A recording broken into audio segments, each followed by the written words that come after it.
Welcome to NNC. The Baltic Sea is a young and sensitive inland sea which is being suffocated by us. Animals, plants and humans affect, and it is important that we act before it's too late. To improve farming, you can use chemical fertilizer. This fertilizer contains a lot of nutrients. A lot of times farmers tend to use more chemical fertilizer than the plants can absorb. These nutrients get taken up by the soil and finally travels to the Baltic Sea. Meat production and meat consumption have increased a lot during the last decades, which have increased the number of nutrients in the Baltic Sea. The countries that contribute to the most pollution in the Baltic Sea are Russia and Poland. These countries have farms that produce the same amount of feces as small towns. 20,000 swine produce the same amount of feces as 60,000 humans. The animal feces contain nutrients from the food they ate. If the feces gets dumped into nature, the nutrients will find its way to the Baltic Sea. The Baltic Sea has a very slow water exchange. It takes about 25 years to replace all the water. The reason for this is that the sea has many inflows but only one outflow. The consequence of this is that it takes a very long time for the nutrients to flow out. We have sent our reporter Magda to Gotland to interview an expert to find out about the consequences of this. I'm at Iceland from Gotland, and I'm about to meet one of the biggest experts on the consequences that the Baltic Sea is put through.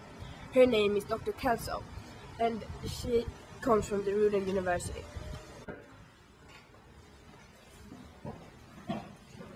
Hello, nice to meet you. Nice to meet you too.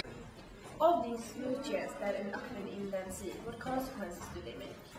Well, they make the inland sea overfed and it doesn't work as it should. Sometimes during warm summers, it can form toxic algal blooms on the water surface. The algal blooms consist of big amounts of planktonic algae that turn the inland sea to a green soup. An increased amount of planktonic algae depends on an increased amount of nutrients because all vegetation grow better if they receive additional amounts of nutrients. The layer of planktonic algae make it harder for the sunlight to reach down to the organism under the surface. What happens when the planktonic algae dies? When the planktonic algae dies, they sink to the bottom. The dilapidators on the bottom, they miss too much to break down that they use up all the oxygen, and the oxygen on the bottom runs out. Eventually, the dilapidators, together with all life on the bottom, dies, which makes the dilapidation incomplete, and it creates mud.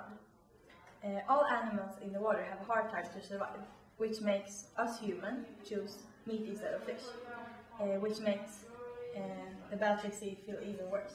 It's like a bad circle. Thank you for your time. Now we have newer and better treatment plants that make waste from the meat industry better cleansed from nutrients.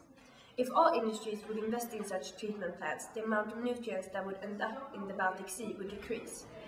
Stricter requirements on fences handling and stricter requirements on fertilizer use would also help the Baltic Sea to survive. The everyday person can think about eating more vegetables and choose locally produced products to help the Baltic Sea. Have you ever swum in the Baltic Sea during algal blooming? Is that the future you want your children to live in? Is that the future you want to give to a beautiful archipelago? That's the future that we are now moving towards. Act now. Don't let the Baltic Sea suffocate.